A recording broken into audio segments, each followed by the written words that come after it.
sûr, si on arrête de manger, on va perdre du poids. Pour autant, est-ce que c'est bon pour la santé? Pas vraiment. En fait, quand on commence à maigrir, on perd forcément à la fois de la masse grasse, mais surtout de la masse musculaire. Et si on ne mange pas suffisamment, c'est-à-dire si on passe en dessous de ce que le corps dépense au repos, ce que l'on appelle le métabolisme de base, eh bien on va beaucoup plus grignoter la masse musculaire que la masse grasse. Donc attention, toujours être dans la durée. Ce que l'on veut, c'est changer ses habitudes pour toujours, donc n'être jamais dans la restriction. Et non, ni l'un ni l'autre. Commençons par les interdits. Si on s'interdit des aliments pour maigrir, généralement ce sont les aliments que l'on préfère, par exemple les pâtisseries. Et certaines fois, des personnes pleines de bonne volonté nous disent « bah voilà, je vais plus manger de pâtisserie ». Ok, et alors le jour où vous serez un anniversaire, vous allez faire comment? Donc jamais d'interdit. Ensuite, tout est une question de quantité et de qualité finalement. En ce qui concerne les aliments à volonté, très souvent on pense aux légumes. Mais un excès de légumes va maintenir une distension au niveau de l'estomac et donc nous encourager à manger toujours en quantité. Ensuite, ça va induire également une irritation au niveau de l'intestin et puis des ballonnements, donc on ne va pas être vraiment très bien. Et ça encourage à manger toujours des quantités plus importantes. Enfin, dernière chose, et pas des moindres, ça permet de garder en fait une dichotomie entre des aliments qui seraient soi-disant bons et des aliments mauvais, ce qui bien sûr est faux. Et bien là, nous sommes devant le problème du kilo de plume et du kilo de plomb. 1 kilo, ça reste 1 kilo. Le problème, c'est la densité. Le muscle est beaucoup plus dense que la masse grasse. Ce qui fait que pour un poids équivalent, eh bien, on aura toujours une silhouette plus fine avec plus de muscles qu'avec la masse grasse. D'où l'intérêt d'avoir une activité physique régulière et de bien prendre en compte justement cet aspect et de ne pas s'affoler si on voit qu'en ayant repris une activité physique et en faisant attention à son alimentation, le poids ne bouge pas vraiment. On verra toujours une amélioration au niveau de la silhouette.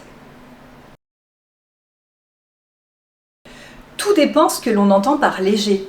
Parce que le risque, si on ne mange pas suffisamment le soir, ça va être de se réveiller dans la nuit en hypoglycémie. Et là, on va mal dormir, voire même on peut être obligé de se relever pour manger quelque chose, ce qui ne serait pas vraiment conseillé. Mais par contre, ce qui est vrai, c'est que si on a une alimentation qui est trop riche en graisse, par exemple, le soir, ou alors si on boit de l'alcool également, ça va nuire à la qualité du sommeil. On va avoir trop chaud, on risque de faire des cauchemars, donc on ne sera pas bien.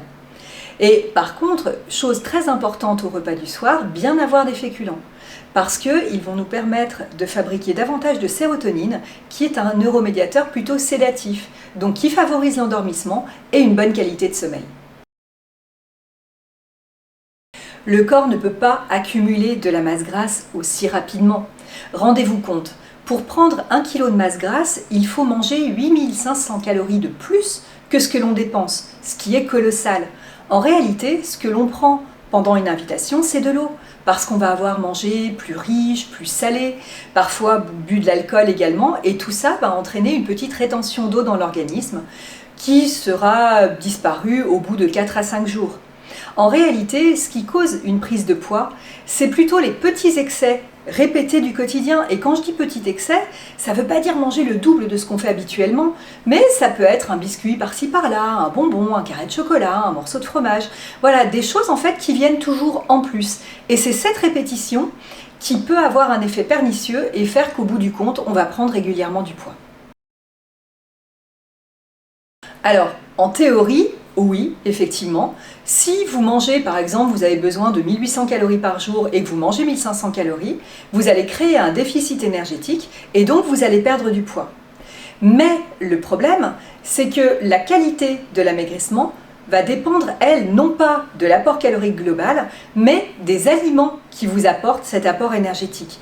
D'où l'importance de l'équilibre de l'alimentation et de ne jamais, justement, compter des calories. Donc veillez plutôt à avoir toutes les familles d'aliments dans chacun de vos repas en respectant les proportions suivantes. La moitié de votre assiette doit être composée de légumes, un quart de féculents et un quart de viande ou équivalent. Ça, c'est au moins pour le repas de midi. Pour le repas du soir, vous n'êtes pas obligé d'avoir à nouveau de la viande ou du poisson dans les mêmes quantités que midi. Voilà. Voilà une idée reçue qui a la vie dure. Beaucoup de personnes, quand elles veulent maigrir, enlèvent tout ce qui est en sauce, rôti, pour ne manger plus que des viandes grillées. Mais ce qui compte dans la viande, c'est sa qualité au départ. Si vous aviez un morceau gras, même en la faisant griller, alors oui, vous allez enlever un petit peu de la matière grasse qui est autour, mais tout ce qui est dedans, ça restera de toute façon. Donc, ce qui est le plus important, c'est surtout de varier les modes de cuisson pour garder le plaisir de manger. Parce que finalement, que l'on veuille préserver sa santé ou maigrir, un seul mot d'ordre, variété, équilibre et plaisir.